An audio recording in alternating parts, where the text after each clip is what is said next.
Please sit down. जो पीछे दोस्त खड़े हैं काइंडली बैठ जाइए. Thank you. We are about to start now. आज हमारे साथ बैरिस्टर उसामा मलिक साहब, he is director of the Directorate of Legal Education Pakistan. In fact, he is the guy who regulates a number of training institutions. जितने भी पाकिस्तान के अंदर law colleges हैं, उनकी इंस्पेक्शन, रेगुलेटरी उनके जो मामलात हैं, ये उसामा साहब ही उनको देखते हैं. उसामा साहब को आपने डेफिनेटली टीवी पे भी बहुत दफ़ा देखा होगा. He also used to do a lot of programs on different televisions, programs भी करते रहे हैं. He has a very rich experience in very young age. इन्होंने बहुत सारी जो milestones हैं अपनी ज़िंदगी में वो अचीव कर लिए हैं. And आज he has come all the way from Islamabad. मैं पिछले 1 महीने से I was pursuing with him and I'm really grateful to him. Thank you for coming. Barrister साहब, आपने टाइम निकाला अपने कीमती वक्त से. बैरिस्टर साहब अपना एक्सपीरियंस भी शेयर करेंगे, जो यंगस्टर्स की, यंग लॉयर्स को जो मुश्किलात आती हैं उस हवाले से भी बात करेंगे. आर्बिट्रेशन और मीडिएशन के हवाले से भी अपना एक्सपीरियंस शेयर करेंगे. और ओवरऑल आपको जो है इंशाल्लाह आज इस लेक्चर से आई एम श्योर आप सब तमाम दोस्त मुस्तफ़ीद होंगे. Thank you very much sir, and over to you. Please carry on. Thank you. Thank you so much जी, barrister Qadir Bakhsh sahab, for introducing me. सबसे पहले तो ये काइंडली अगर बातें ना हो तो बड़ा बेहतर हो जाएगा. भाई ये पीछे जो पीछे बैठे हैं ज़रा खामोशी अगर हो जाए. अच्छा, तो बहुत बहुत शुक्रिया जी. सबसे पहले तो मैं कमेंट करूंगा आपकी Lahore high court bar association को, जिन्होंने इनिशिएटिव लिया. ये बड़ी जंग के बाद मैं आपको बताऊं, लेट मी टेल यू, ये जो आप सारे यहाँ पे बैठे हैं ये बड़ी जद्दोजहद का नतीजा है कि ये बीवीसी प्रॉपरली होना शुरू हुआ है, बार वोकेशनल कोर्स होना शुरू हुआ है. क्योंकि इससे पहले आपको पता होगा कि इस तरह का कोई मैकेनिज्म नहीं था. थोड़ा सा आपको बैकग्राउंड आई थिंक अब तक पता होगा आपको. ये मुझे बातों की अभी भी आवाज़ आ रही है, काइंडली जिसने बात करनी है वो थोड़ी देर के लिए बाहर चला जाए. फिर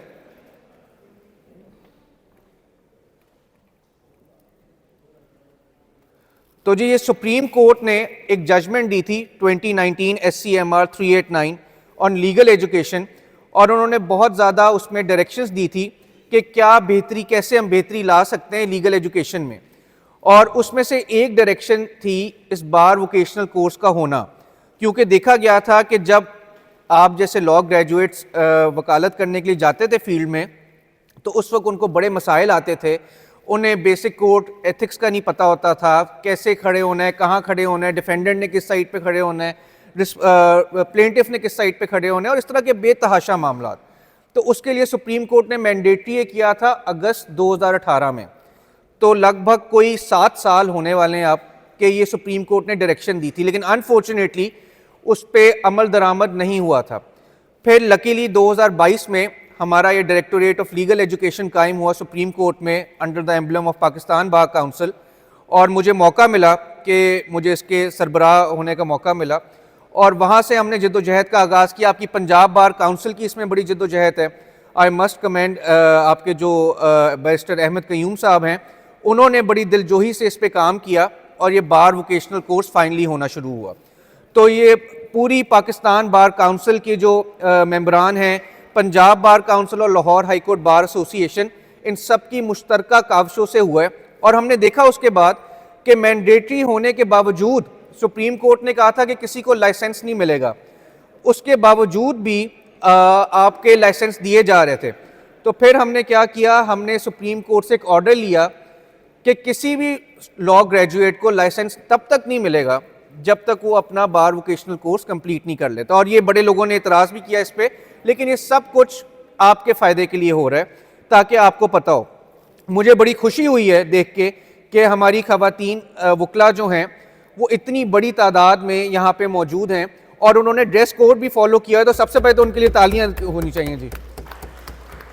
और मुझे अफसोस हो रहा है कि ये हमारे जो मेल कॉलीग्स आए हुए हैं वो ड्रेस कोड फॉलो किए बगैर आए हुए हैं. आई एम श्योर कि ये आपको पहले दिन पता होना चाहिए था बार वोकेशनल कोर्स जिस दिन आपने शुरू किया है कि आपका ड्रेस कोड क्या है और आपने कैसे आना है. ड्रेस कोड क्यों ज़रूरी है? Let me tell you, let me be very honest कि हम ड्रेस कोड को ना, हम जब नीचे कोर्ट कचहरियों में जाते हैं तो हम उसको बड़ा इजी लेते हैं। टाई हमारी शैबी क्लोथ्स होते हैं, कोट हमारा गंदा हुआ होता है, जूते खराब हो जाते हैं, even lower courts, even high courts में टाइज हमारी जो काले रंग की होती है दैट इज प्लेन टाई, ठीक है। मैंने देखा कि उस पर भी फूल बूटे बने होते हैं और लोग पहन के आए होते हैं। तो वो आपका नुकसान है। आपका कैसे नुकसान है? क्योंकि एक तो जज को आपको पॉइंट आउट कर सकता है, और दूसरा ये कि when you are properly groom, ये किसी भी आप फील्ड में हो, जब आप प्रॉपर्ली ग्रूम होंगे, आपका हेयर कट हुआ होगा, आपकी शेव हुई होगी, आप सही तरह तैयार होके आए होंगे, तो आपका एक पहला इंप्रेशन ही बड़ा अच्छा जाएगा।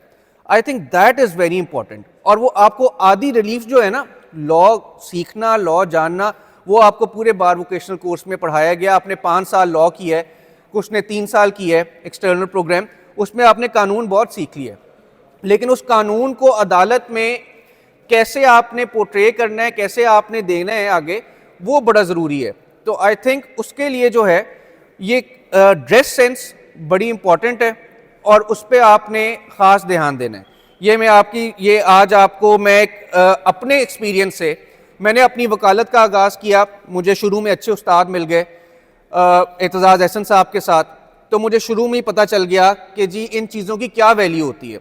एक अच्छा वकील, बड़ा वकील जो है, मैं हमेशा कहता हूँ कि जो बड़े वकील इतनी ज़्यादा फ़ी चार्ज करते हैं, वो सिर्फ अपने लॉ नोइंग होने की नहीं करते, वो एक कंप्लीट पैकेज होता है, ठीक है। कंप्लीट पैकेज कैसे होता है कि एक तो उनकी नेटवर्किंग अच्छी होती है, ठीक है। Networking skills are really important. I don't know कि आपको नेटवर्किंग स्किल्स पे लेक्चर मिला है कि नहीं मिला इस चीज़ में, लेकिन वकील का आई थिंक एक बहुत बड़ा वकालत का हिस्सा है कि आपकी नेटवर्किंग स्किल्स, सोशल स्किल्स जो हैं वो अच्छी होनी चाहिए।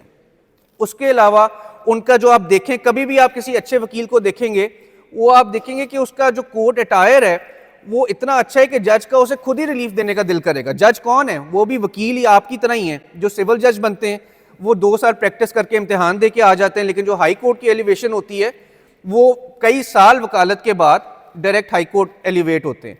तो वो आप सबकी तरह वकील हैं और उन्होंने सब चीज़ें देखी होती हैं। तो I think that is very important. और ड्रेस का मेरी आप लोगों से अगर आप एक टेक अवे लेना चाहते हैं वो ये है कि ड्रेसिंग सेंस, अपनी क्लीननेस, अपने आप को प्रॉपर्ली ग्रूम करने का ख़ास ख्याल रखें। उसके अलावा आप लोग, क्योंकि अभी सब यंग एंट्रेंट्स हैं, इसका ये फ़ायदा है कि अपने आप को दूसरों से डिफ्रेंशिएट करें। कैसे आप डिफ्रेंशिएट कर सकते हैं? हर साल आपको पता है कि कितनी तादाद में वकला फील्ड में आते हैं। पाकिस्तान जब बना 1947 से 1991 तक पूरे पाकिस्तान में आई थिंक वकीलों की तादाद थी कोई लेस देन 50,000। 1991 से लेके अब 2025 मतलब कोई लगभग 35 सालों में वकला की तादाद होगी 2.5 लाख से ज़्यादा, ठीक है। और केसेस, आपके इकॉनमी की जो सूरत हाल है वो आपके सामने है।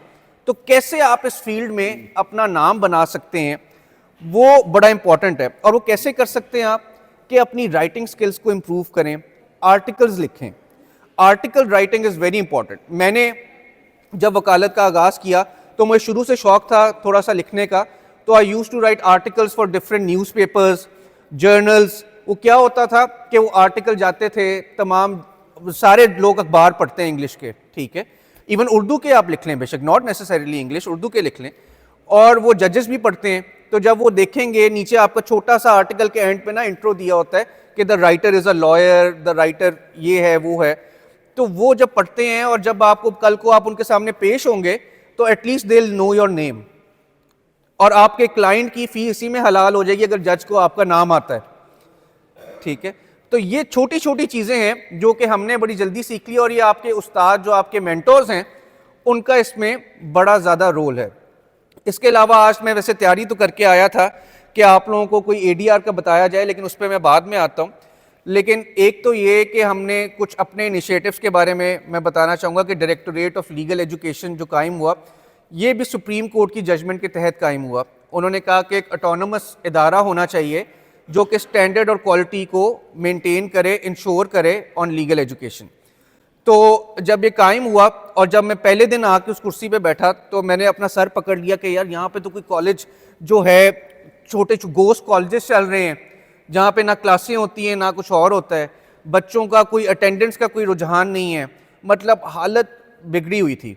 लेकिन हमने, क्योंकि हमें सपोर्ट मिली सुप्रीम कोर्ट से, लॉ मिनिस्ट्री से, पाकिस्तान बार काउंसिल से, पंजाब बार काउंसिल से, तमाम पूरे पाकिस्तान की बार काउंसिल से, तो हमने इसमें अपना आई थिंक कोई 100% नहीं लेकिन 10% हमने बेहतरी लाने की कोशिश की है। और कोई भी अब आपको गोस्ट लॉ कॉलेज जो है वो आपको उस तरह चलता हुआ नज़र नहीं आएगा जैसे पिछले ज़माने में होता था। साथ ही साथ लैट का इम्तिहान इंट्रोड्यूस कराया। पहले क्या करते थे, और ये हम सबकी कलेक्टिव इज्जत बनेगी, पहले क्या होता था, let me tell you from my experience, कि जिसको आप लोगों ने भी सुना होगा कि जिसको कोई भी काम नहीं है उन्होंने कहते सी लॉ की डिग्री करा दो, ठीक है, जरा बिल्कुल वेले वो घर बैठ के लॉ की डिग्री कर ले। और दिस वॉज हकीकत, ये इस तरह ही होता था। लेकिन अब जो है जिसने इसको एज अ प्रोफेशन टेकअप करना है वही इस प्रोफेशन में आएगा और 5 साल अपनी ज़िंदगी के इसको देगा।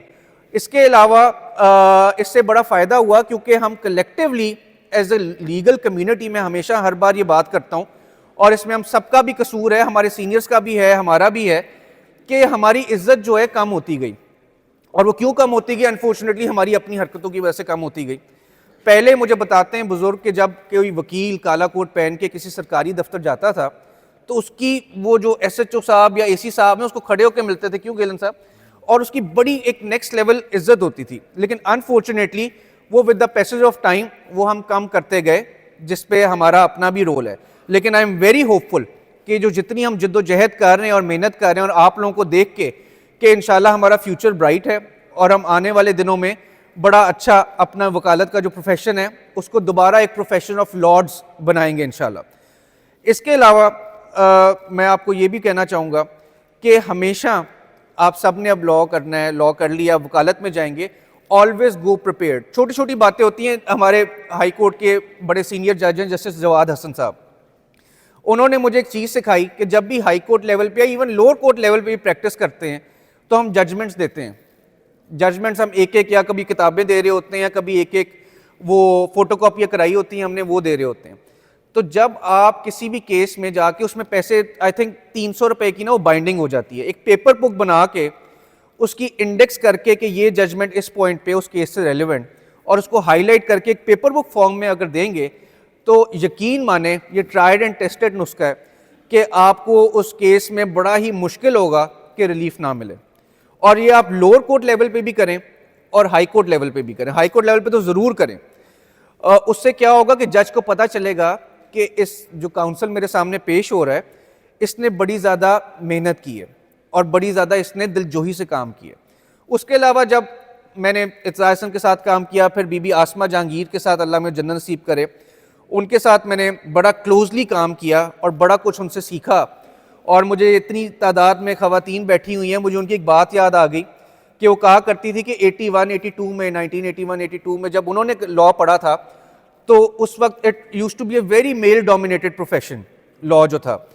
तो उसको कहती हैं बीबी के लोग मेरा मजाक उड़ाया करते थे कि जब मैं कोर्ट में हाई कोर्ट में फिर रही होती थी कि बीबी तू इतने कितने आ गई, तू घर जाके हांडी रोटी कर, ठीक है।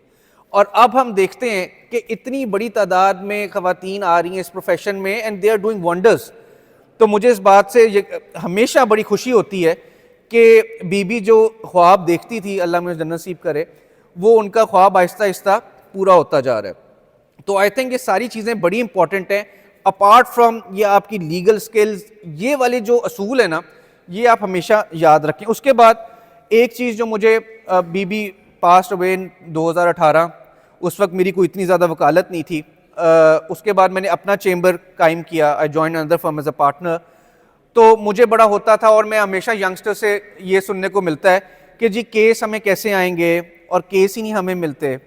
तो यकीन माने कि आप अपनी नीयत ठीक रखें और अपना लॉ को समझें और पढ़ें, तो केस जो है वो अल्लाह की तरफ से एक अल्लाह का भी निज़ाम है, वो आपको खुद ब खुद आएंगे और वो इतने आएंगे कि आपको पता नहीं चलेगा। ये मेरा इस बात पे बड़ा बिलीव है कि अगर आप कोई भी काम मेहनत से करें तो वो जो है वो उसका फल आपको हमेशा मिलता है।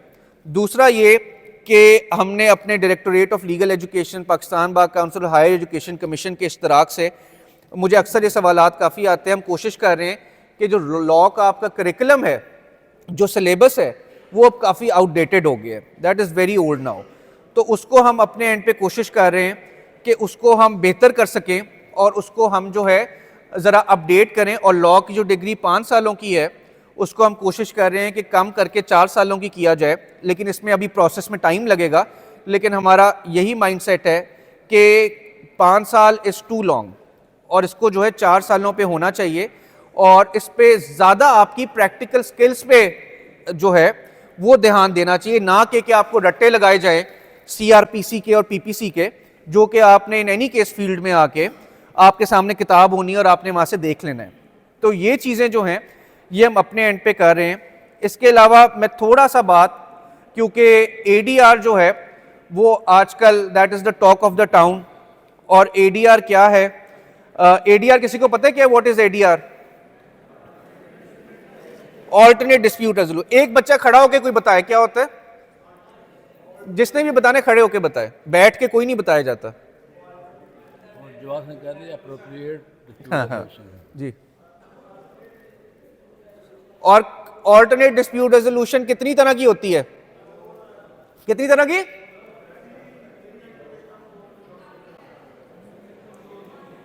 ये देखो, ये वकीलों वाली बात नहीं है, किसी की बात नहीं समझ में आ रही।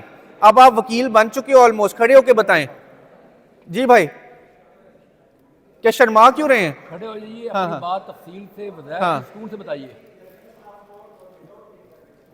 क्या क्या? अच्छा ठीक है, चले। हमारी बहन बताए खड़ी हो। हाँ जी, कितनी तरह की होती है ADR? खड़े होके बताएं। यार ये बच्चों, ये पीछे वाले बच्चे ना, ये बैक बेंचर्स जो हैं, ये जैसे हम क्लास में बैक बेंचर बैठ के शोर किया करते थे ना, यहां पे भी यही हाल है जी। Very good, very good. Madam के लिए तालियां बजाई जाए जी, इतना मैडम ने अच्छा बताया। अच्छा जी, तो ADR जो है अनफॉर्चुनेटली जैसे भाई ने बताया, ये बड़ा मिसकंसेप्शन है कि with the intervention of court, वो आप बात कर रहे हैं भाई आर्बिट्रेशन की, ठीक है? तो आर्बिट्रेशन जो है that is only one form of ADR। ADR जो है that is called alternate dispute resolution. लेकिन अभी रिसेंटली जस्टिस जवाद हसन साहब ने एक जजमेंट पास की और उन्होंने ADR का नाम ऑल्टरनेट डिस्प्यूट रेजोल्यूशन की बजाय रखा अप्रोप्रिएट डिस्प्यूट रेजोल्यूशन, कि हर केस की डिफरेंट डायनामिक्स होती हैं और उस पर किस किस्म की ADR लगेगी वो उस केस पे डिपेंड करता है। तो अप्रोप्रिएट डिस्प्यूट रेजोल्यूशन उन्होंने इसका बताया। ADR बेसिकली, ये बड़ा मिसकंसेप्शन है, जब मैं भी पढ़ता होता था तो मुझे भी मिसकंसेप्शन होता था कि ADR सिर्फ आर्बिट्रेशन है, लेकिन अनफॉर्चुनेटली ऐसा नहीं है। ADR जो है वो आर्बिट्रेशन, फिर मीडिएशन, नेगोशिएशन एंड कंसिलिएशन, और उसके बाद न्यूट्रल एवेल्युएशन, ये 5-6 लेकिन 4 बेसिक टाइप्स हैं। कौन कौन सी? Arbitration, mediation, conciliation and negotiation, ठीक है? अब जो पाकिस्तान में जो हम नॉर्मली यूज होती है ज़्यादा और जिस पे कानून गवर्न करता है, that is arbitration. Now what is arbitration exactly? Arbitration जो है उसमें आप अपना डिस्प्यूट एक थर्ड पार्टी को रेफर करते हैं, आउट ऑफ कोर्ट, कोर्ट में नहीं जाते, एक थर्ड पार्टी को रेफर करते हैं, और वो थर्ड पार्टी या पार्टीज, एक या एक से ज्यादा भी आर्बिट्रेटर्स हो सकते हैं, वो उस डिस्प्यूट पे एक बाइंडिंग अपना डिसीजन देती है। और वो ADR के कुछ प्री रेक्विजिट्स हैं। वो प्री रेक्विजिट्स क्या हैं कि उसमें जो पार्टीज हैं किसी भी डिस्प्यूट की, उनकी आपस में वो होनी चाहिए, एग्रीमेंट होना चाहिए कि पार्टीज की मर्जी के बगैर कोई भी ADR चल नहीं सकता।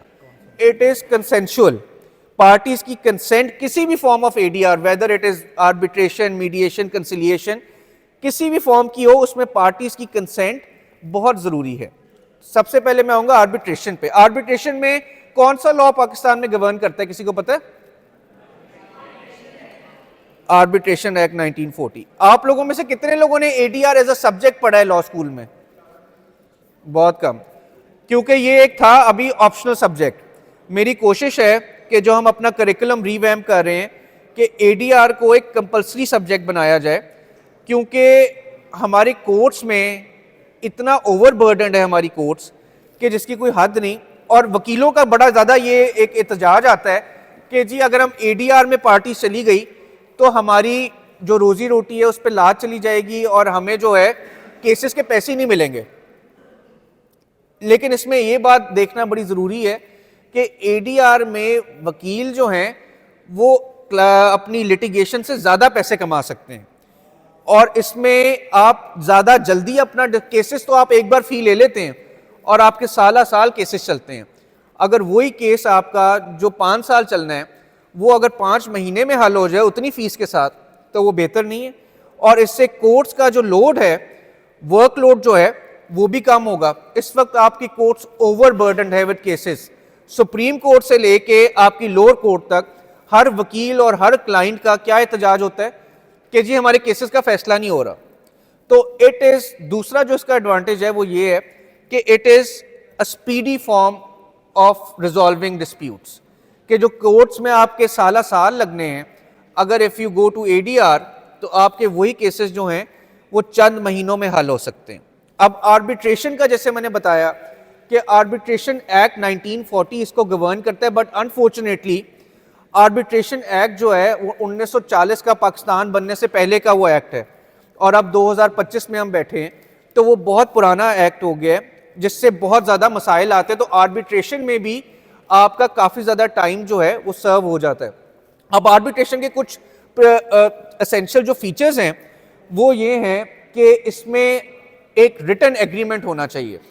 रिटन एग्रीमेंट के बगैर आप आर्बिट्रेशन में मामला रेफर नहीं कर सकते। It has to be written, जिसमें पार्टीज ने डिसाइड किया हो कि हम या तो अगर कोई नया डिस्प्यूट आया है उस वक्त भी एग्रीमेंट कर सकते हैं वो कि हम ये वाला डिस्प्यूट जो है आर्बिट्रेशन में लेके जाएंगे, या साथ साथ अगर कोई पहले का एग्रीमेंट है तो उसमें वो फ्यूचर डिस्प्यूट्स अगर कोई आएंगे इस एग्रीमेंट से मुतल्लिक वो उस पर एग्री कर सकते हैं कि हम ये तमाम डिस्प्यूट्स जो हैं वो आर्बिट्रेशन को रेफर करेंगे। तो written agreement for arbitration is very important.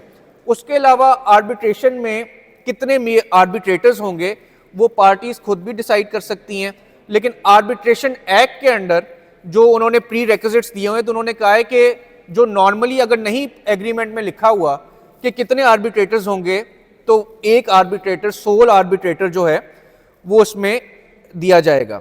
और अगर इवन नंबर ऑफ आर्बिट्रेटर्स हैं कि जैसे एक पार्टी ने कहा कि एक आर्बिट्रेटर मैं नॉमिनेट करूंगा और दूसरी पार्टी ने कहा दूसरा, तो वो फिर दोनों आर्बिट्रेटर्स आपस में एक एम्पायर चूज करेंगे।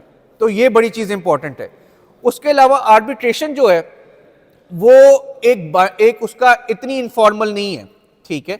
Arbitration is very much formal और इसमें एक एडवर्सेरियल जो सीन है जैसे कोर्ट्स में होता है वो फॉलो होता है। प्रॉपर आप इसमें एविडेंस दे सकते हैं और आर्बिट्रेटर्स एंड में अपना एक अवार्ड देते हैं जिसे डिसीजन कहा जा सकता है, and that is final and binding. वो अवार्ड को आप चैलेंज कर सकते हैं, उसके बड़े लिमिटेड ग्राउंड्स हैं जो कि आर्बिट्रेशन एक्ट में दिए हुए हैं, जैसे अगर फ्रॉड हो गया है कोई, या मिसरिप्रेजेंटेशन हो गई है, या कोर्जन हो गई है। लेकिन उसके अलावा जो है आर्बिट्रेशन में आप उस अवार्ड को चैलेंज नहीं कर सकते और दैट इज़ बाइंडिंग। दूसरी फॉर्म ऑफ एडीआर, क्योंकि अभी टाइम कम है तो I am just skimming through it, वो है मीडिएशन। अब आजकल मीडिएशन का पाकिस्तान में आप सब लोग नए प्रोफेशन में आ रहे हैं, इसमें mediation is an essential thing जो कि आपको पता होनी चाहिए, क्योंकि जो आपके सुपीरियर कोर्ट्स हैं, सुप्रीम कोर्ट, हाई कोर्ट्स, वो मीडिएशन पे बड़ा ज़्यादा ध्यान दे रहे हैं। मीडिएशन क्या है? मीडिएशन भी एक तरह की एडीआर है, ऑल्टरनेट डिस्प्यूट रेजोल्यूशन, जिसमें पार्टीज जो हैं वो डिसाइड करती है कि हम आउट ऑफ कोर्ट अपना केस सेटल करेंगे। अब मीडिएशन में आर्बिट्रेशन में तो अवार्ड फाइनल है और आर्बिट्रेटर्स जो हैं वो एक डिसीजन देते हैं। मीडिएटर का काम क्या है? मीडिएटर को उर्दू में क्या कहेंगे? सालिस, ठीक है। सालिस का काम क्या होता है कि उसने दो पार्टीज को आपस में बिठाना है और उनको वो करना है, इनकरेज करना है कि अपना वो डिस्प्यूट सेटल करें। उसका एक फैसिलिटेटर का रोल है मीडिएटर का। उसने कोई डिसीजन नहीं देना मीडिएटर ने, उसने सिर्फ फैसिलिटेट करना है कि दोनों पार्टीज को कॉमन ग्राउंड पे लाया जाए और उनका जो है डिसीजन हल हो, उनका जो डिसीजन है कोई आ सके और उनका जो इशू है वो रिजॉल्व हो सके। अब मीडिएटर जो है वो आर्बिट्रेटर की तरह कोई फैसला नहीं देता और आर्बिट्रेशन जैसे मैंने बताया कि it is more formal, mediation can be very informal. तो मीडिएशन के लिए ज़रूरी है कि अब तो बहुत ज़्यादा ट्रेनिंग्स डिफरेंट बार काउंसिल्स में भी हो रही है। अभी रिसेंटली पंजाब जुडिशल एकेडमी में वकला की मीडिएशन पे गिलन साहब ट्रेनिंग हुई और बड़ा अच्छा रिस्पांस आया। इधर लाहौर हाई कोर्ट बार में भी हुई अभी, बल्कि लाहौर हाई कोर्ट बार ने बड़ी ज़बरदस्त एक आई थिंक लास्ट सैटरडे एक ADR कॉन्फ्रेंस भी का इनकाद किया, जिसपे पाकिस्तान भर से बड़े हाई लेवल लोग आए और उन्होंने ADR पे, सुप्रीम कोर्ट हाई कोर्ट के जजेस आए और उन्होंने ADR पे अपना इजहार ख्याल किया। तो मीडिएशन में आपका एज अ मीडिएटर क्या रोल है, इसकी कोई रॉकेट साइंस नहीं है। हम लोग रोज़मर्रा ज़िंदगी में मीडिएशन कर रहे होते हैं। दो आपके दोस्तों में अगर लड़ाई हो गई और आप उनके बीच में उनका मसला हल करा रहे हैं, तो दैट इज़ क्या है, मीडिएशन है कि दो पार्टीज़ को इक्वल फुटिंग पे लेके आना और उनको आपस में बिठाना और उनको इनकरेज करना कि वो अपने डिस्प्यूट्स रिजॉल्व करें। लेकिन जो इंटरनेशनल स्टैंडर्ड्स हैं, इसमें इंटरनेशनल बॉडी है IMI, इंटरनेशनल मीडिएशन इंस्टीट्यूट। उन्होंने इसके कुछ स्टैंडर्ड्स बनाए इसको स्ट्रक्चर करने के लिए, और इसका जो प्रोसेस है उन्होंने एक प्रोसेस सेट किया। उस पर ऑब्वियसली आप उसको ट्वीक कर सकते हैं, उसको ऊपर नीचे कर सकते हैं उस प्रोसेस को, लेकिन वो प्रोसेस जो है वो बड़ा कॉम्प्रिहेंसिव है। और वो प्रोसेस क्या है उसको आप अगर लिख लेंगे तो आपके लिए फ़ायदेमंद है, वरना आपका शेयर भी कर दूंगा कि वो प्रोसेस जो है डिवाइड हुआ है 5-6 स्टेजेस में। पहली स्टेज क्या है कि मीडिएटर ने अपनी ओपनिंग स्टेटमेंट देनी है। दो पार्टीज़ हैं, उन्होंने एग्री किया मीडिएटर हमने कोई लगाना है, मीडिएशन में जाना है, और उन्होंने जो भी मीडिएटर अपॉइंट किया उसने जब दोनों पार्टीज़ आ गई एक जगह पे बैठ गई किसी भी वेन्यू पे, तो उसने अपनी एक ओपनिंग स्टेटमेंट देनी है। और ओपनिंग स्टेटमेंट में उसने क्या क्या बातें बतानी है, मीडिएटर ने उसने बताना है कि जी ये क्यों मीडिएशन हम कर रहे हैं, इसका पर्पस क्या है, इसके ऑब्जेक्टिव्स क्या हैं इस मीडिएशन के। साथ साथ मीडिएटर ने अपनी ओपनिंग स्टेटमेंट में ये भी बताना है कि जो इंटायर प्रोसेस है मीडिएशन का, दिस इज कॉन्फिडेंशियल। ठीक है, इस पे कोई वो ये जो यहाँ पे बात हो रही है वो बाहर जाके लीक नहीं होगी, दैट इज प्योरली कॉन्फिडेंशियल। तो कॉन्फिडेंशियलिटी को हाईलाइट करना मीडिएटर के लिए बड़ा इंपॉर्टेंट है इन हिज ओपनिंग स्टेटमेंट। उसके बाद उसने ये भी बताना है मीडिएटर ने कि ये जो भी हम यहाँ पे मीडिएशन की एक्सरसाइज कर रहे हैं, this is without prejudice. Without prejudice का क्या मतलब होता है, क्या क्या जी जी मैडम, विदाउट प्रेजुडिस का मतलब होता है कि अनबायस्ड तो चले हो गया, लेकिन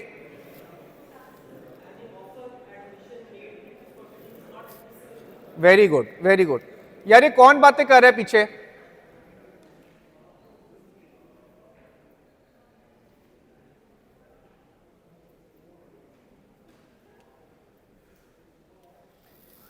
तो विदाउट प्रेजुडिस वेरी गुड जो बताया कि पार्टीज के दिल में ये ना रहे कि कल को अगर हमने यहाँ पे कोई बात की या कुछ किया तो वो दूसरी पार्टी जाके कोर्ट में मेरे खिलाफ यूज करेगी। तो विदाउट प्रेजुडिस को ये मतलब ये हुआ कि आप यहाँ पे जो भी अपने ख्याल करेंगे, जो भी आप समझते हैं इस डिस्प्यूट के बारे में, उसका अगर आप कल को कोर्ट में भी जाना चाहते हैं इस केस को लेके, तो उस पर कोई फर्क नहीं आएगा। तो ये पार्टीज को बताना जो है बड़ा इंपॉर्टेंट है। उसके अलावा पार्टी से ये पूछना कि अगर हमने मीडिएशन हमारी कामयाब हो गई और हम एक किसी डिसीजन पे पहुंच गए आप लोग आपस में, तो क्या आपके पास अथॉरिटी है कि आप सेटल कर सकते हैं। जैसे एक कंपनी का नुमाइंदा आया हुआ है, वो मैनेजर है और वो मीडिएशन में बैठा हुआ है और उसके पास अथॉरिटी नहीं है सेटल करने की, उसने अपने CEO से पूछना है, तो उसके वो मीडिएशन में पार्टी उसका होना मेरे ख्याल से करामद नहीं है, क्योंकि अगर किसी दोनों पार्टीज आपस में डिसीजन में पहुंच भी गई तो फिर भी वो मैनेजर के पास तो अथॉरिटी नहीं है कि वो कंपनी के बिहाफ पे कुछ कह सके। तो वो बड़ा ज़रूरी है कि शुरू में क्लियर कर लें कि बजाय ये कि मीडिएशन चलती रहे हफ्ता या कुछ घंटे या कुछ दिन, ये डिपेंड करता है, और एंड में आके पता चले कि जी मैनेजर साहब के पास तो जी जो आए हुए हैं इतना मीडिएशन कर रहे थे हमारे साथ बैठ के, उनके पास तो अथॉरिटी नहीं है कि सेटल कर सकें, और वो अपने CEO से पूछे, CEO से कहे मुझे तो ये मंजूर नहीं है। तो इसलिए मीडिएटर का काम क्या है, शुरू में पूछ लेना कि पार्टीज के पास अथॉरिटी है सेटल करने की। तो ये सब चीज़ें मीडिएटर की ओपनिंग स्टेटमेंट में आ जानी चाहिए और ये क्लैरिटी इस चीज़ में आ जाए शुरू में ही तो बड़ा बेहतर है।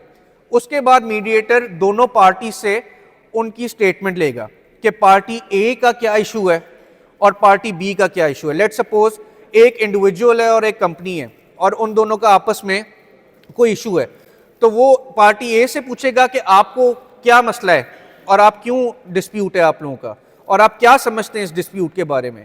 और फिर उसके बाद जब पार्टी ए ने बता दिया तो वो उसको अपने अल्फाज में समराइज करेगा मीडिएटर, ताकि दूसरी पार्टी को भी समझ में आ जाए। उसके बाद वो दूसरी पार्टी बी की स्टेटमेंट लेगा कि बताएं कि आपको क्या इशू है और उसी तरह वो उसको एंड में समराइज करेगा। उसके बाद एक चीज होती है, ये सेकंड स्टेज है, पार्टी स्टेटमेंट्स। नंबर 1 स्टेज क्या है मीडिएशन में? Opening statement of the mediator. Number 2 stage क्या है? पार्टी स्टेटमेंट्स, कि पार्टीज ने क्या क्या समझती हैं वो इस डिस्प्यूट। उसके बाद तीसरी स्टेज आ गई एजेंडा सेटिंग। एजेंडा सेटिंग क्या होती है कि वो जो मीडिएटर है वो अपनी कुर्सी से उठेगा और किसी वाइट बोर्ड पे या किसी भी चीज़ पे जहाँ पे दोनों पार्टीज देख सकें लिखेगा कि क्या इश्यूज हैं।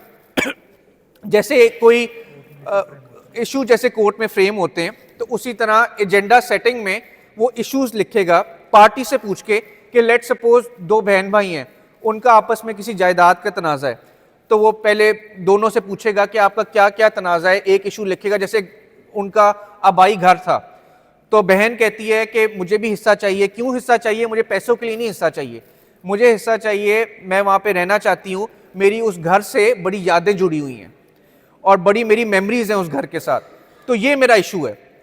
तो वो लिख देगा एजेंडा। इसी तरह भाई को ही कहेगा, तो वो सारा कुछ जो है, जो जो इश्यूज हैं वो एजेंडे में वहाँ पे वाइट बोर्ड में जहाँ पे दोनों पार्टीज देख सकें हाईलाइट हो जाएंगे। उसके बाद जब एजेंडा सेटिंग हो गई तो उसके बाद मीडिएटर क्या करेगा, मीडिएटर का रोल क्या है, और एक अच्छा मीडिएटर जो है वो एक्सप्लोर करेगा उन इश्यूज को कि दोनों पार्टीज इससे असल में चाहती क्या हैं। क्योंकि बड़ी बार ऐसा होता है कि ज़्यादातर जो हमारे मसाइल हैं, और मैंने देखा है अपनी वकालत में भी कि जो इशूज सुप्रीम कोर्ट तक भी जाते हैं उसमें 90% ईगो के मामलात होते हैं, अना के मसले होते हैं कि इन्हें मैनू इंच कह देता तो इन्हें मैनू इंच कह देता तो मैं इनू नहीं छड़ना। ठीक है, तो ये जो इश्यूज हैं, ये ईगो वाले जो इश्यूज हैं, मीडिएटर अच्छा क्या करेगा कि इनको साइड पे करेगा, कि इसको साइड पे करें और जो असल इशू है उस पर वो इश्यूज को एक्सप्लोर करने की कोशिश करेगा कि कैसे हम इन चीज़ों से आगे बढ़ सकते हैं और अपना जो डिस्प्यूट है उसको रिजॉल्व कर सकते हैं। एक्सप्लोरेशन ऑफ इश्यूज के बाद अगली स्टेज जो आएगी दैट इज प्राइवेट सेशंस। अब प्राइवेट सेशन में क्या होता है कि हो सकता है कि मीडिएशन में दोनों पार्टीज जब बैठी हों तो एक दूसरे के सामने खुल के ना बात बताएं कि कोई चीज़ छुपाएं, तो मीडिएटर क्या करेगा, दोनों पार्टीज के साथ प्राइवेट सेशन करेगा कि एक पार्टी को कहेगा कि आप थोड़ी देर के लिए कमरे से बाहर चले जाएं और मुझे ज़रा इनसे आपस में बात करने दें, और इसी तरह दूसरी पार्टी के साथ भी करेगा। These are called private sessions. ठीक है, और ये सारी स्टेजेस जो हैं ये इंटरनेशनली रिकग्नाइज्ड हैं जो मैं बता रहा हूँ, और ये इसी स्टेप वाइज नॉर्मली चलती हैं। प्राइवेट सेशन से क्या होगा कि मीडिएटर को जो बातें, अब मैं हो सकता है कि मैं चाहता हूँ कि दूसरी वाले बंदे को मेरी दिल की बात ना पता लगे कि मुझे असल में से क्या चाहिए, तो मैं मीडिएटर को एक प्राइवेट सिनेरियो में बता दूं ये बात। और उसका प्राइवेट सेशन का भी ये होता है कि इट इज़ कॉन्फिडेंशियल। अगर पार्टी इजाज़त देगी कि मेरा ये पैगाम आप दूसरी पार्टी को दे दें तो फिर दिया जाएगा, वरना वो कॉन्फिडेंशियल रहेगा। लेकिन इससे फ़ायदा क्या होगा कि मीडिएटर को उनके माइंडसेट का पता चल जाएगा दोनों पार्टीज के साथ प्राइवेट सेशन करके कि क्या बेहतर हल है इस सिचुएशन का। तो दोनों पार्टीज के साथ होंगे प्राइवेट सेशंस, तो वो डिपेंड करता है, थोड़ी देर के भी हो सकते हैं और ज़्यादा देर के भी हो सकते हैं। प्राइवेट सेशन के बाद जब दोनों पार्टीज दोबारा कमरे में आएंगी तो उसके बाद वो अगर तो डिसीजन पे किसी पहुंच गए और ये पूरी एक्सरसाइज का फ़ायदा कोई हुआ है और एंड में वो जो उनके डिस्प्यूट्स हैं वो आपस में कम हुए हैं, या बेशक हो सकता है कि 100% डिस्प्यूट ना रिजॉल्व हो सकता है 30% रिजॉल्व हो सकता है किसी जायदादों का तनाज़ा हो और उसमें से एक जायदाद पे एग्रीमेंट हो गया हो। ये मैं एग्जांपल दे रहा हूँ, ठीक है, या किसी फैमिली केस है और उसमें बच्चों का तनाज़ा है, जैसे कस्टडी इश्यूज होते हैं, फिर आपके उसके इश्यूज होते हैं कि कितना आपको कंपनसेशन दिया जाएगा, आपकी मेंटेनेंस के इश्यूज होते हैं। ठीक है, तो हो सकता है कस्टडी का ना इशू डिसाइड हुआ हो, लेकिन मेंटेनेंस का डिसाइड हो गया हो। ठीक है कि चलें, मैं मियाँ कहते हैं कि मैं अपनी बेगम और बच्चों को इतनी मेंटेनेंस दूंगा, लेकिन कस्टडी का अभी भी इशू चल रहा हो, तो जितना भी इशू डिसाइड हुआ है उसको मीडिएटर एक बाइंडिंग एग्रीमेंट की शक्ल देगा। ठीक है, अगर तो मीडिएटर को आता है, वरना पार्टीज जो हैं वो अपने वकला के जरिए भी आ सकती हैं मीडिएशन में, कि जरूरी नहीं कि पार्टी ने खुद ही आना है। ये जो वही मैं कह रहा हूँ कि मीडिएशन इज वेरी एसेंशियल, कि वकील के यहाँ पे दो रोल बनते हैं। क्या रोल है कि एक तो एज अ मीडिएटर वकील अपनी सर्विसेज दे सकता है, और दूसरा अगर पार्टी ने एक्सेप्ट किया है और वो खुद अकेले नहीं आना चाहती उस मीडिएशन में, तो वो अपने वकील को साथ ले आएगी मीडिएशन में, तो उसकी वहाँ से भी फी बन सकती है। तो मीडिएशन जो है वो सिर्फ ये नहीं कि as a mediator role play करेगा, मीडिएशन में ये भी इजाज़त है, इसमें कोई वो कदगन नहीं है कि वकील के ज़रिए भी पार्टी जो है वो आ सकती है। तो बाइंडिंग एग्रीमेंट की शक्ल जब आ गई तो आपका इशू जो है वो काफ़ी हद तक सेटल हो गया। तो ये 5-6 स्टेजेस हैं मीडिएशन की, जो कि जब आप इंटरनेशनल एक्रीडेशन लेते हैं, बहुत ज़्यादा इंटरनेशनल बॉडीज़ हैं, जैसे मैंने अभी सिंगापुर इंस्टीट्यूट से एक्रेडिटेड मीडिएटर मैं बना हूँ SIMC से, तो वो जो है वो आपकी 5 दिन की ट्रेनिंग होती है, 40 आवर्स मिनिमम, 8 घंटे एक दिन में डिवाइडेड इनटू 5 डेज, जिसमें आपको ये सारी चीज़ें पढ़ाई जाती हैं और ये एक एक स्टेज पे आपको बताया जाता है कि आपने क्या करना है। तो आई थिंक ये मीडिएशन के बारे में जानना एक बड़ा इंपॉर्टेंट था। अच्छा, दूसरा मेरा कंसिलिएशन का पता है किसको क्या है? कंसिलिएशन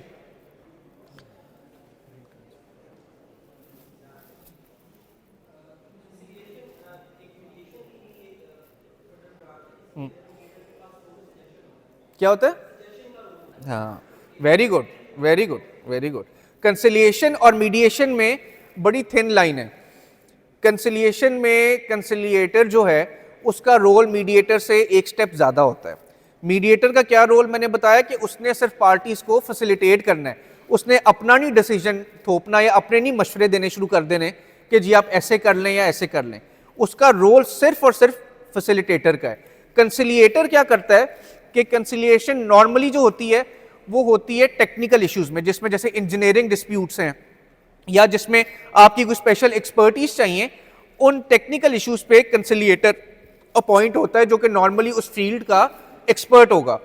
जैसे कोई इंजीनियरिंग डिस्प्यूट है तो उसमें किसी हाई प्रोफाइल इंजीनियर को कंसिलिएटर आप नॉमिनेट कर सकते हो, और जो कंसिलिएटर होता है वो क्या करेगा कि वो अपने मशवरे भी देगा, पार्टीज को बता भी सकता है कि मेरी राय ये है। मीडिएशन में आपने एक न्यूट्रल थर्ड पार्टी का रोल प्ले करना है, उसमें आपने अपनी राय नहीं देनी, लेकिन कंसिलिएशन में आप अपनी राय बिल्कुल दे सकते हैं। जी भाई, सवाल है आपका कोई? जी जी, हाँ हाँ बताएं। Very good.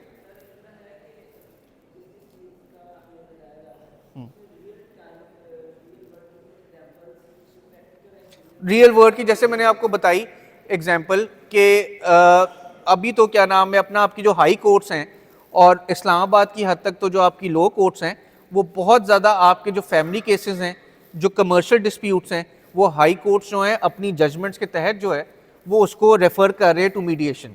तो मीडिएशन में कमर्शियल डिस्प्यूट्स आ जाएंगे, जैसे दो कंपनीज के बीच में डिस्प्यूट्स हैं। इसी तरह आपके सिविल डिस्प्यूट्स आ जाएंगे, ज़मीन के मामलात, फैमिली डिस्प्यूट्स आ जाएंगे। तो बल्कि इस्लामाबाद में तो इस्लामाबाद हाई कोर्ट की हद तक उन्होंने कोर्ट अनेक्स्ड मीडिएशन सेंटर भी बना दिए, जो कि कोर्ट के साथ ही कोर्ट की इस्लामाबाद हाई कोर्ट की बिल्डिंग में ही है, और उसमें एक्रेडिटेड मीडिएटर्स हैं, ठीक है, वो वकील ही हैं ऑब्वियसली। और कोर्ट जो है हाई कोर्ट, उनको अगर लगे कि वो मीडिएशन जो है वो क्या कहते हैं ये मामला मीडिएशन की तरफ जा सकता है, तो कोर्ट अपने ऑर्डर के तहत उसको मीडिएशन में रेफर कर देंगी, ठीक है। और ये प्रोविजन जो है, लेट मी टेल यू कि ये आपके CPC में भी अवेलेबल है, सिविल प्रोसीजर कोड में। आपका सिविल प्रोसीजर कोड का सेक्शन 89A है, जो कि कहता है कि कोर्ट्स जो हैं वो अगर उन्हें लगे और पार्टीज एग्री करें, देखें ADR में सबसे इंपॉर्टेंट चीज क्या है, पार्टीज एग्री करें। There is no mandatory ADR, जो कि शायद नुकसान दे रही है हमें, क्योंकि अब इस तरफ शायद मूव चल रहा है कि कुछ केसेस में जैसे फैमिली डिस्प्यूट्स हैं या कस्टडी के मामलात हैं या कमर्शियल डिस्प्यूट्स हैं, उनमें मैंडेटरी मीडिएशन या एडीआर आप इंट्रोड्यूस करा दें, ठीक है, क्योंकि एक पार्टी नहीं चाहेगी कि ये मामला मीडिएशन में जाए और जल्दी हल हो जाए। तो इस्लामाबाद हाई कोर्ट की हद तक तो एक कोर्ट एनेक्स मीडिएशन सेंटर बड़ा फ़ाल काम कर रहा है और उसमें बहुत ज़्यादा केसेस जो हैं रेफ़र हो रहे हैं। इवन लाहौर हाई कोर्ट ने अभी रिसेंटली पिंडी बेंच ने 2-3 केसेस जो हैं वो मीडिएशन को रेफ़र किए हैं। तो इस कमर्शियल सिविल इस तरह के मामला जो हैं, और पंजाब की हद तक और इवन फेडरल में आपको शायद पता नहीं है कि एडीआर एक्ट भी आ चुका है। पंजाब का एडीआर एक्ट है 2019 का, 2019 का, जिसमें उन्होंने कह दिया कि क्रिमिनल डिस्प्यूट्स भी कुछ हद तक जो है, कुछ किस्म के क्रिमिनल जो डिस्प्यूट्स हैं वो भी एडीआर को रेफर हो सकते हैं, लेकिन अनफॉर्चुनेटली वो अभी तक इम्प्लीमेंटेशन में उसकी रुकावटें हैं। तो मैं आप सबको एज यंग लॉयर्स मशवरा दूंगा कि मीडिएशन को, ये जो एडीआर है इसको एक्सप्लोर करें और इसमें जो है लाजमी अपना टाइम सर्व करें, क्योंकि ये आपका शुरू में अगर आपको केसेस नहीं आते तो आप इसको दूसरे एवेन्यू से, मीडिएशन से कवर कर सकते हैं और अपनी कमाई से कर सकते हैं। जी, ऊंची ऊंची बोल, ऊंची। आगे आ जाइए और आगे आ जाइए, लाउड आप। यार ये बच्चों बातें ना करो प्लीज। जी,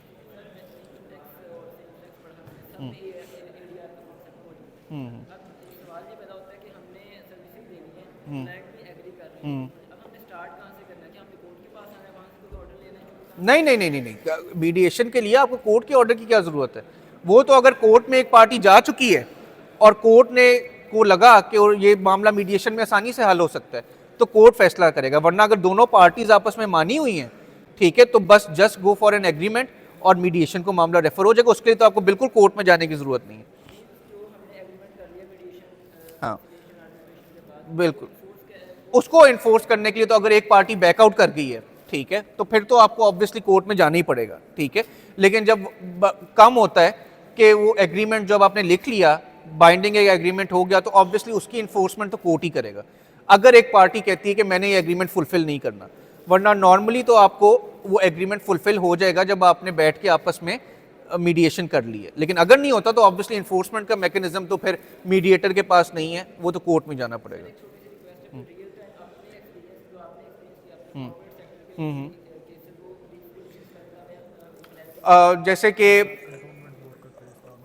जैसे कि एक अभी लाहौर कंटोनमेंट बोर्ड का केस था कि कंटोनमेंट बोर्ड एलसीबी जो है, उन्होंने एक जगह पे पार्किंग का ठेका दिया। जब वकालत का तो I was the legal adviser for Lahore cantonment board, तो उन्होंने एक पार्किंग का ठेका दिया, एक पार्किंग स्टैंड का नहीं होता जैसे ऐवान अदल में भी के बाहर भी है, तो उसमें उन्होंने एग्रीमेंट किया कि जी हम आपको साल के लिए दे रहे हैं और आप हमें इतने पैसे देंगे, ठीक है। तो उस बंदे का नहीं चला या जो भी हुआ, तो उन्होंने एग्रीमेंट में शर्त रखी हुई थी मीडिएशन की कि अगर ये मामला कोर्ट में, अगर ये कोई डिस्प्यूट आया तो ये मीडिएशन में चला जाएगा। तो उसमें क्या हुआ कि वो पार्टी जो है वो चली गई कोर्ट में, उस एग्रीमेंट को वायलेट करके, जो ठेकेदार था जिसको ठेका दिया हुआ था, कि कोर्ट से मैं स्टे ले लूँ और ये मुझसे ठेका, वो मेरा जो ठेका है वो कैंसिल ना करें, क्योंकि उन्हें पेमेंट नहीं कर रहा था जो उसने की थी। तो कोर्ट में जाके हमने कहा कि जी ये मामला तो मीडिएशन को रेफर कर सकते हैं, और इसमें लिखा हुआ है कि जो एडिशनल सीईओ है, कंटोनमेंट एग्जीक्यूटिव ऑफिसर होता है, वो इसका मीडिएटर होगा, और इसने भी इस एग्रीमेंट पे साइन किए हुए हैं। तो कोर्ट ने वो मामला, आपकी सिविल कोर्ट ने, ये ऐवान अदल ने वो मामला मीडिएशन को रेफ़र कर दिया, और वहाँ पे जाके वो जब उसने अपना किस्सा सुनाया कि जी मुझे पूरी जगह नहीं दी गई थी, जितना मुझसे वादा किया गया था कि मुझे 3 कनाल जगह दी जाएगी पार्किंग स्टैंड बनाने के लिए, उन्होंने मुझे 3 कनाल नहीं दी, उन्होंने मुझे 1.5 कनाल दी, तो मैं कैसे 3 कनाल के पैसे दे देता। तो उसने अपना डिस्प्यूट बताया, दूसरी पार्टी जो ऑब्वियसली कंटोनमेंट बोर्ड वाले थे उन्होंने अपना बताया, और उनका मामला लगभग महीने में वो आपस में उन्होंने सेटल कर लिया, और जो कोर्ट में केस चल रहा था वो ऑब्वियसली वापस ले लिया गया, ठीक है।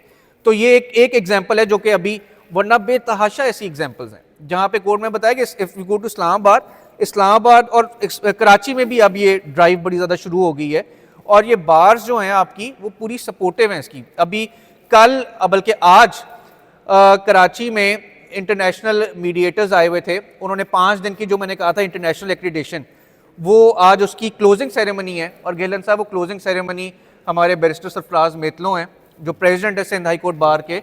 सिंध हाई कोर्ट बार उसे होस्ट कर रही है, उस क्लोजिंग सेरेमनी को मीडिएशन की, और वहाँ पे जो जिन लोगों ने 5 दिन की वो ट्रेनिंग कंप्लीट की है उनको सर्टिफिकेट्स दिए जाएंगे, ठीक है।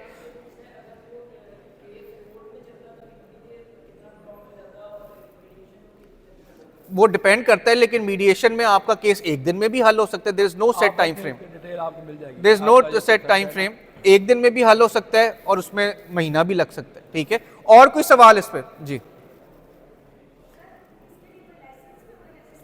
नहीं नहीं, वही मैं बताया आपको, मैं आपका समझ गया पॉइंट। उसमें लाइसेंस नहीं होगा, उसमें आपको एक्रेडिटेड मीडिएटर होना चाहिए आपको, ठीक है।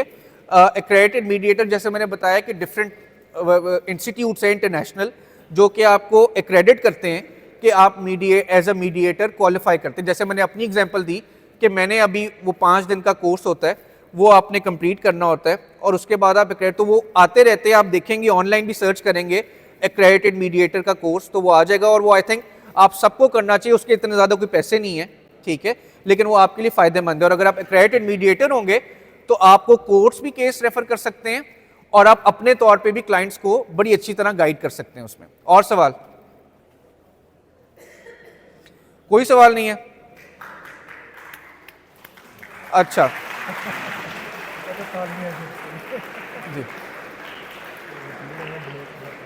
क्या ना? आप आगे आ जाएं और ज़रा लाउड आवाज़ से, क्लैरिटी से, इधर भी आपका साथ सुने और सबको भी सवाल पता चलना चाहिए। जो आपकी डेजिग्नेशन है मेरा प्रोफेसर से रिलेटेड है कि अभी आप लोग एलएलबी को 5 ईयर से 4 ईयर में कन्वर्ट कर रहे हैं। सबसे पहली बात तो ये इस टाइम 0 हो रहा है।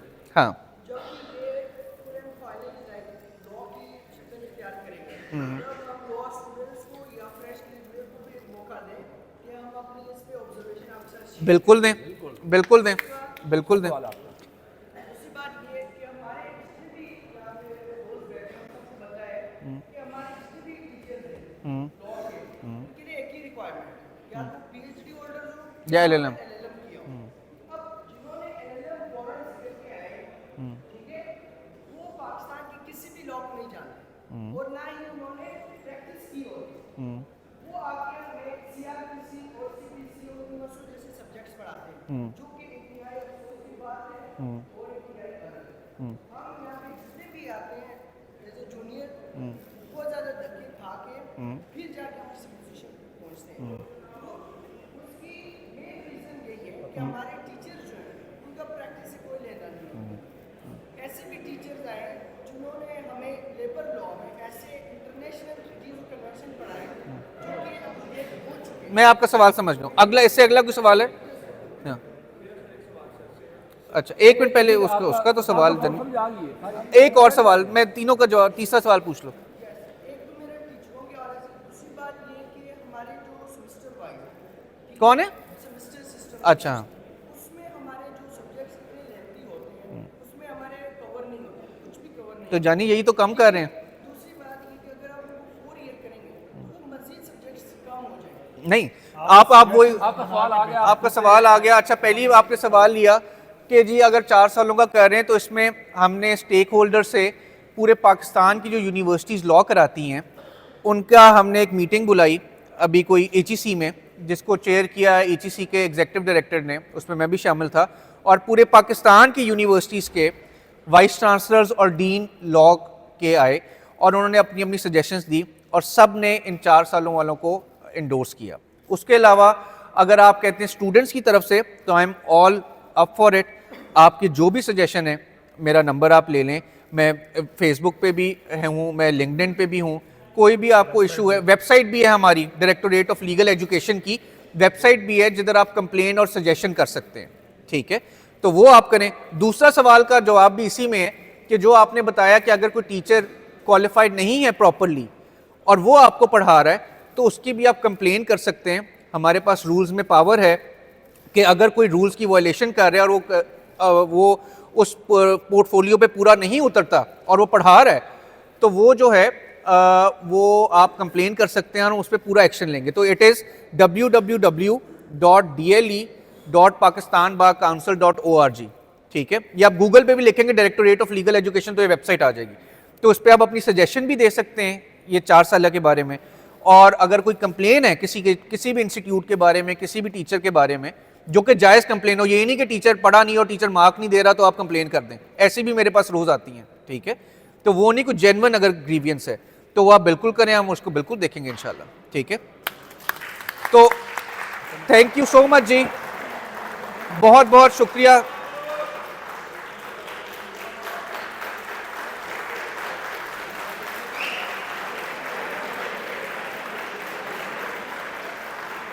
बहुत बहुत शुक्रिया जी इस मोहब्बत का।